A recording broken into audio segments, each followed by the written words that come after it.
মালাকুল মউত আজরাইল যখন রুহু কবজ করতে আসবে, নাফরমান পাপীর রুহুটা কলিজা থেকে টান দিয়া ছিঁড়ে ফেলবে।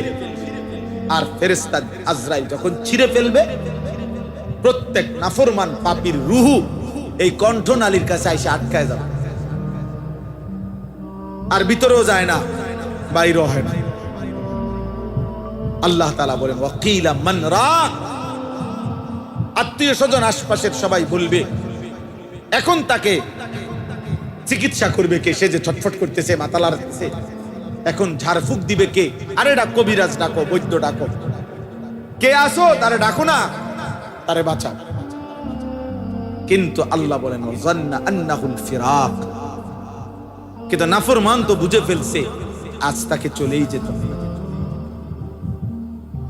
ওয়াজান্না আন্নাহুল ফিরাক ওয়ালতাফাতিস সাকু বিস-সাক।